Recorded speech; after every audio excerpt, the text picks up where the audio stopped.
Welcome back to another segment here on GEMS Podcast. I am the founder and host, Miss Genesis Amaris Kemp, and with me in the hot seat is a special guest by the name of Marcus Norman. And here is a bit about my guest, Marcus. He considers himself a serial entrepreneur with a multitude of businesses that he invests his time, energy, and heart into. He's hailing all the way from the Caribbean, a small island called Saint Croix. So big up Saint Croix. I am definitely Caribbean descent too.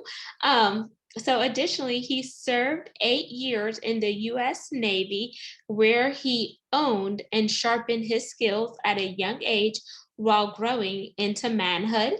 He is the CEO of a real estate investment firm and property management company based in Virginia. Started an investment firm that seeks to achieve higher returns for its investors, board members, and market partners through traditional markets and alternative markets, foreign and domestic. And they are located in primarily 757 area and growing. He is also the podcast host of a show called Gentleman Style Podcast, a show dedicated to the upliftment, encouragement of our men and women across the globe, bringing fresh vibes to hot topics surrounding culture, relationships, businesses, finance, sex, dating, faith, ... So without further ado, please welcome the man behind it all, Marcus Norman. Hi, so grateful to be here, Ms. Jim. Thank you for having me. Thank you so much, Marcus. And so just for clarification, are you Caribbean descent or do you just live in Saint Croix? I'm Caribbean descent. Oh, okay. So are both of your parents from Saint Croix? Yes, they are. Oh, okay. Okay, cool. So I am Curaconian and Vincentian. Oh, you win. She wins, y'all. She beats. That trumps my card. So now I definitely like to give my audience a chance to connect with the guests that I bring on in a fun and personal manner. So if you've done your research, you know what's next. So there are two options you can choose from, Marcus. We could either do an icebreaker or a rapid fire 10 question game. What are you in the mood for? Let's do the rapid fire. Okie dokie. We're playing rapid fire with Genesis and Marcus. Do do do do do do. I love that. Question number 1. What is your favorite Caribbean slang? Tree. Tree. Okay, so whenever I hear tree, my niece loves to say tree. And for those of y'all listening, tree could be the number 3 or it could be something else. So what what do you mean by tree? So exactly that. When we say it, it can mean the number, or it could mean the physical plant that's growing out in your yard, a tree. So, and you never, I even being growing up there, I still struggled with that because my father was an English teacher. So it was always unique when someone would say, "Man, I hate trees." I was like, "What?" Or you have to know the sentence that they're using it in order to know which one they're talking about. If you just hear it, you don't know what in the world they're talking about. So true. I just crack up because my niece is so funny. She's like, tree, tree. Mm-hmm. Like, which one you want to, like, which, what do you want? Use your words. So question number 2. What is your favorite thing to cook? And if you don't cook, do they have like services down there like Grubhub, DoorDash, and Uber Eats, or some local food delivery service? Because I haven't been to St. Croix yet. I like to make stew goat. I like stew goat meat. So, very simple. Get your seasonings, get your potatoes, get your carrots, and crock pot it up. Very inexpensive and not a whole lot of work to it. But so delicious. Goat meat, once cooked right, is very delicious. I think with goat meat, you have to have the right type of seasoning too. Yes. You're not gonna get away with adobo Oh, Mrs. Dash, people, you got to know what you're doing here. You actually you can't be listening to the ancestors and just wing it with the salt. Question 3, with you being a podcast host, is there someone that you admire or a celebrity that you would love to interview on your show? I would love to interview Michelle Obama. Ooh, y'all, is he ready for this challenge? So I love challenging my guests who are also podcast hosts. So my challenge for you is to pitch Michelle Obama, whether you're sliding in her DMs or you're reaching out to her PR. I'm going to give you 2 weeks to complete this challenge. And in order for me to hold you accountable, you must send me an email when you have reached out. And I would say screenshot it, because like the young people say, don't you hate it when you get screenshot? Okay. Because what good is wanting to interview Michelle Obama if you won't be ballsy to reach out, right? Right. So I'll do it again though for the challenge. Sure. Wait. Then is it really a challenge if you've already reached out? So you haven't heard back? I did. Okay. What was the answer? You can't afford her. I reached out to her PR team and it was like, well, there are some other guests that you could reach out that we could possibly explore. Okay. Well, you know what? Another one bites the dust, but persistency is key. So you could either, for this challenge, you could reach out to her or pick another person that is on your list of people to interview. So if you want to stick with Michelle Obama, let me know. If not, let me know who your next person is, because I need to hold you accountable. That's fair. I'll reach out to Kevin OLeary from Shark Tank. Okay, cool. So we'll rock with that. And don't forget, screenshot and let me know when you reached out. Yes, ma'am. Okay, question number 4. If you could have any superpower, what would it be? The ability to read minds. That is such a cheat code. That's a life cheat code. Question 5.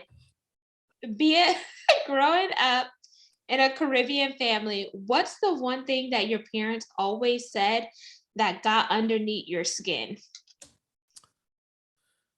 One thing that my parents always said that got underneath my skin. The one thing that my parents did or said that always got underneath my skin is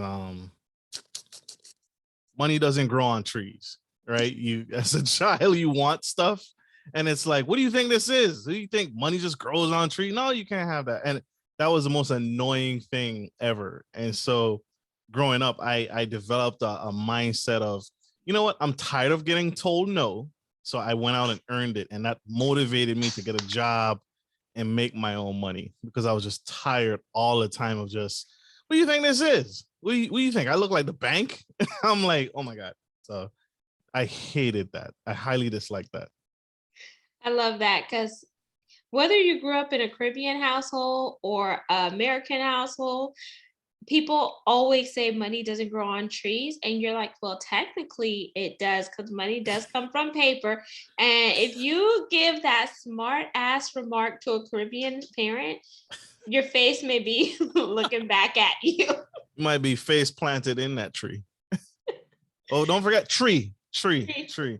Yeah. So question number 6, if you could go anywhere in the world and money was no option, here's the kicker though, they're not flying back to Saint Croix for some time because the pilots have now went on strike. And just for context for you Caribbean listeners, these pilots are working for Liet. You know, they're unreliable. Where are you headed? I'm heading, and I can't fly back. For some time until Liet pilots decide not to be on strike. I am heading to Dubai. Ooh, okay. I could rock with Dubai. Yeah, I'll make it out there. I think I could figure things out. Question 7. What's your drink of choice? Coffee, tea, or something else? Tea. Okay. Question 8. If you only got 3 random acts of kindness per day, what are your 3 acts? My 3 acts of kindness would be to um, give to people who are truly in need. My second would be to provide shelter for the homeless um, in a tent city type of format, but just better housing.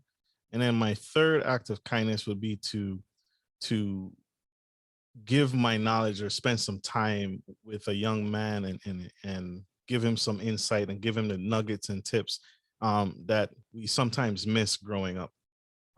There are a number of different things that I wish someone had told me and just sat down and took the time with me, outside of the normal things that my father and parents did, but just life hacks, right? Just those life hacks that, hey, do this. When you get to this point in your life, do this. When you get to this type of girl, do this, right? Those life hacks, those cheat codes. So those are my 3. I like that because it shows servant leadership there, but it also shows your compassion for other people too. So, question 9: if you could have lunch or dinner with any person, past or present, who would it be? Nelson Mandela. And question 10: it's our pass or play question. Here are the rules. If you pass, our roles are reversed for this one question. So you get to ask me something. If you choose to play, I ask you one last question to wrap up rapid fire. So, do you want to pass or play? I'll play. Okie dokie. If you could hop in a time machine zoom, and give your younger self a piece of advice, what would it be? If I could hop in a time machine, I would give myself the advice of uh,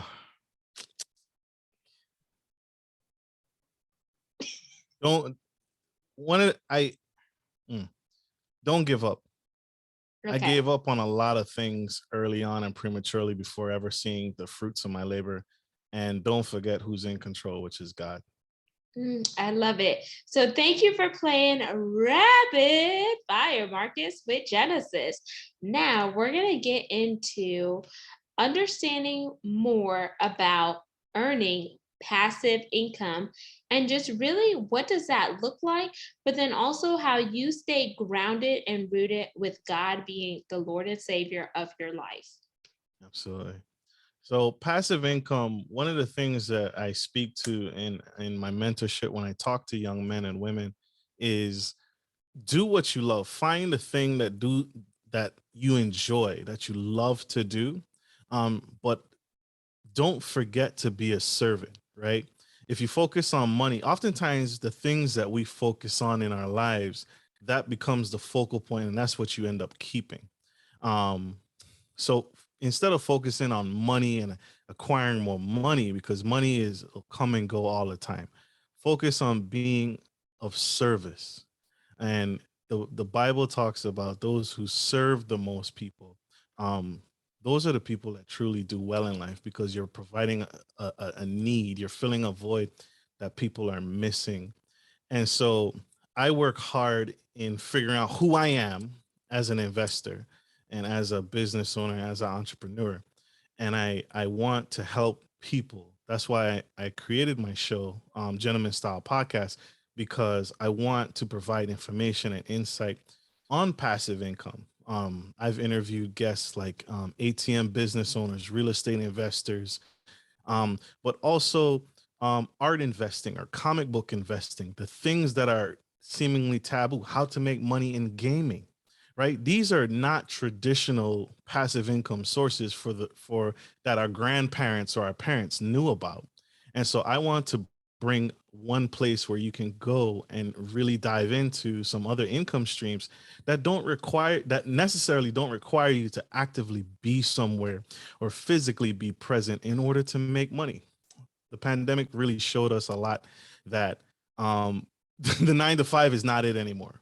The traditional 9 to 5 job will let you go if the market demands it. And unfortunately, we can no longer sit by the wayside and sit by on the sidelines and say, well, I'll just work at this job 9 to 5, 30 years, and that's it. And I got my 401k and I got my retirement, and that's good enough. That is no longer the case. You have to be doing something on your own and outside of that 9 to 5 in order to survive and to thrive. Absolutely. And I could tell you, hands down, no shade in the game. I was one of those 9 to 5 people in the pandemic that was laid off, along with 1,900 other people from oil and gas because the market hit the lowest it's ever been. It was at negative 37%. And it may not have been the lowest it's ever been, but then oil and gas was not doing good.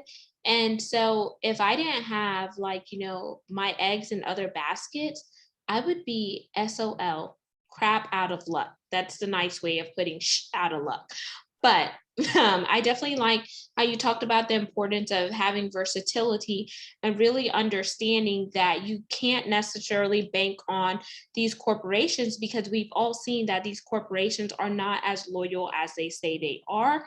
And with you being a serial entrepreneur and an investor, there's different types of investments. There are smart investments and there are bad investments. But what are you investing your money in, and how is it going to give you an ROI, a return on investment? Because you brought up a great point.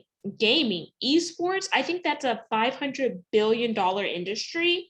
And these little kids out here, y'all, are making bank. I went to this esport event and I'm like, what is this? But it's because I went to speak there.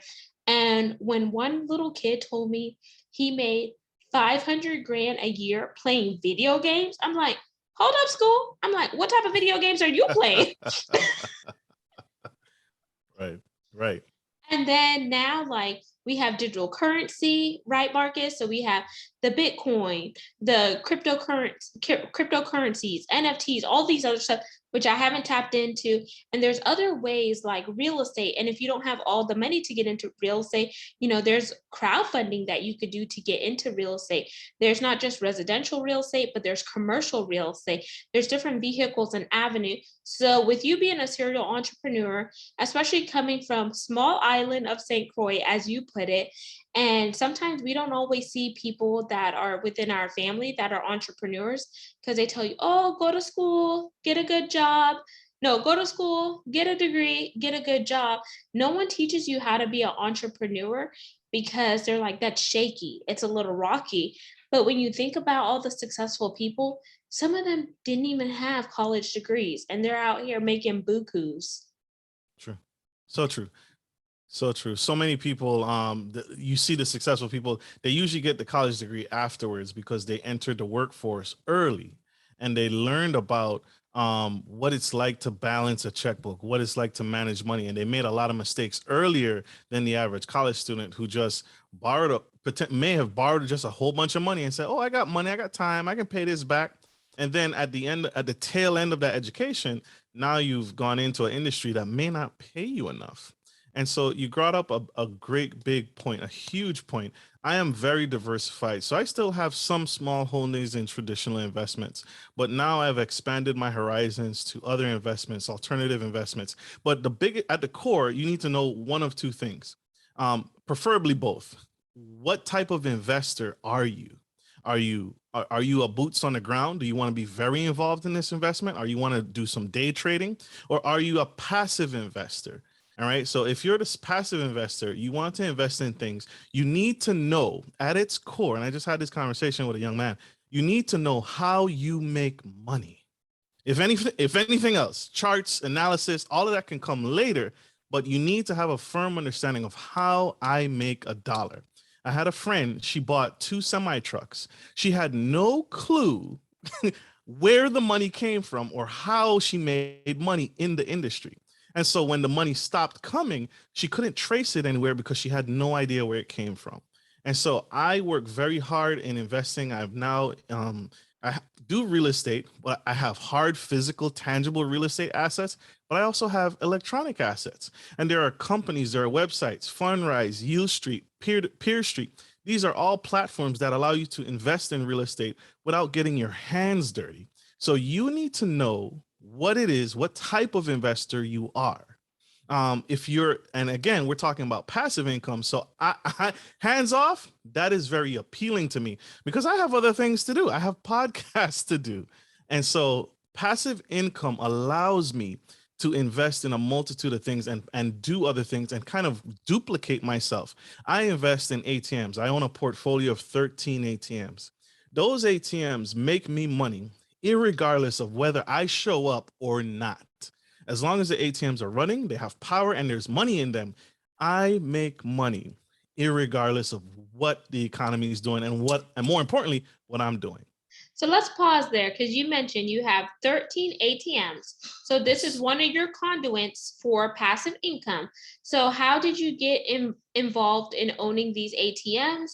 And just give us kind of a blueprint of how you did that. And then the other thing that you said was that real estate, how you have electronic real estate versus the hard real estate, because I think that's a sexy way for people who may not necessarily want to bootstrap it in real estate, especially if you don't know all the ins and out with real estate, because it could actually bite you in the behind if you go into it without doing your due diligence, your market research analysis, and knowing who you're partnering with, especially if you're buying a foreclosure, if you're buying a short lease, if you're buying something what is it? Something using a turnkey provider where you're paying all the money to that turnkey, and then you're like, dang, I don't get that much money, but I spent all of this.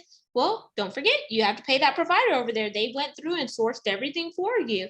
Or if you are, what is it? There's another avenue to get into real estate, but I'll come back on that one. And you may know it. Sure. No, so yeah, so the electronic, so you're right. There's the commercial, there's the residential, there's the vacation rental. If you want to go into that space, that's a form of real estate. So all of that is passive income.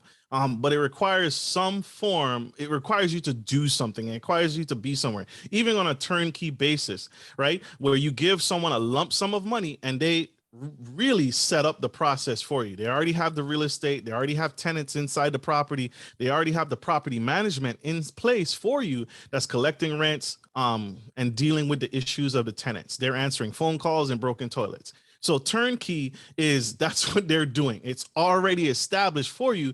You just sit back and collect a check. And so you, again, going back, you have to really know what you want to be. But if none of that appeals to you, and if you're a Gen Z like myself and forward, you may be interested in electronic real estate. I'm not talking about virtual real estate where we're going into the virtual space of NFTs and all of that, but there are companies, electronic companies like Fundrise and Peer Street and Yield Street, who they do the real estate for you. They do the investing for you. They vet and research the investment for you. You pool your money with them and they invest that in those properties, a pool of properties. It could be a mix, it could be residential, it could be Airbnb, it could be vacation, it could be commercial. And your money is pooled together with a slew of millions of other investors. And now every quarter or every month, you get broken off a piece of that pie.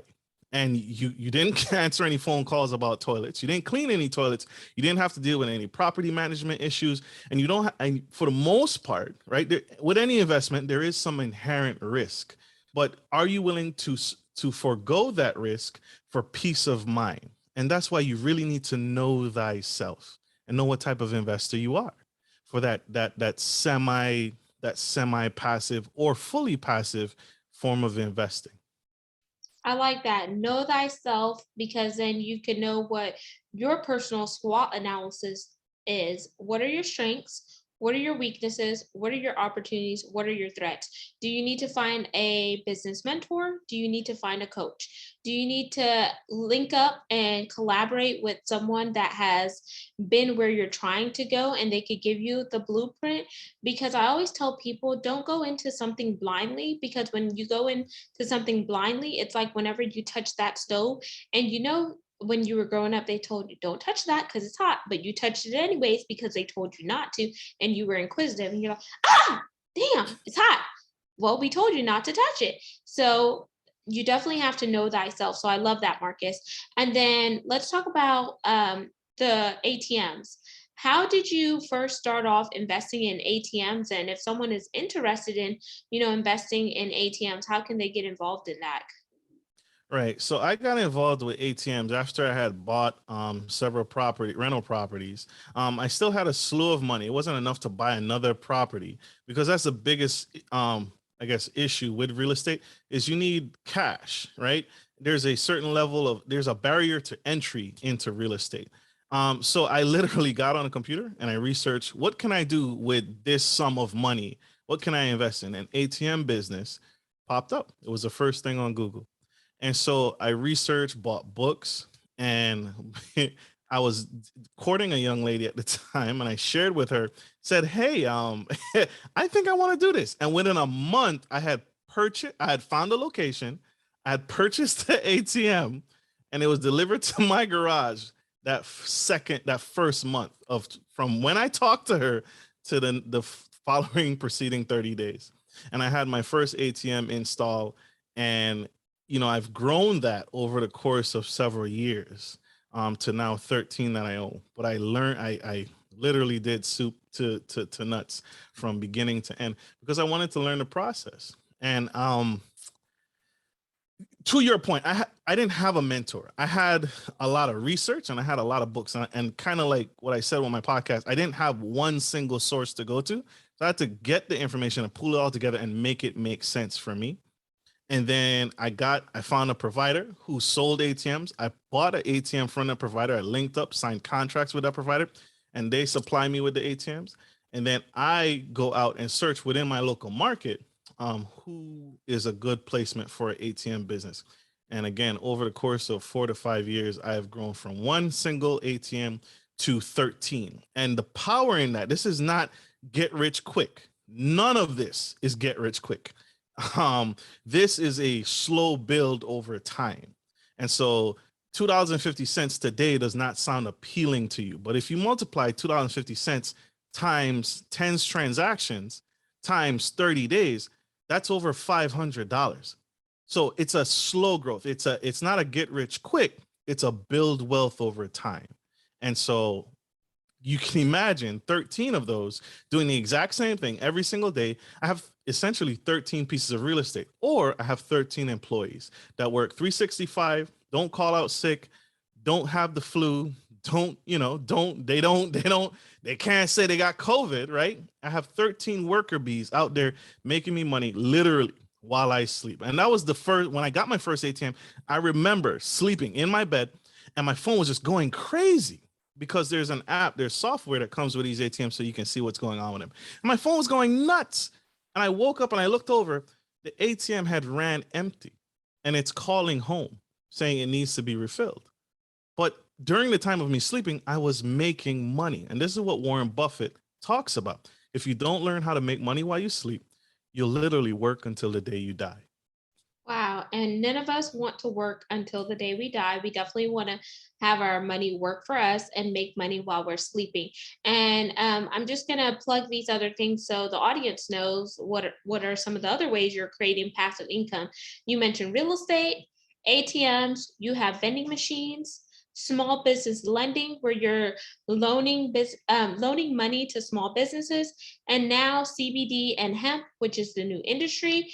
There are some states, if you're in the US, that does regulate cannabis. So it is legal. And I think it's California, Oregon, and I'm not sure what the other ones are.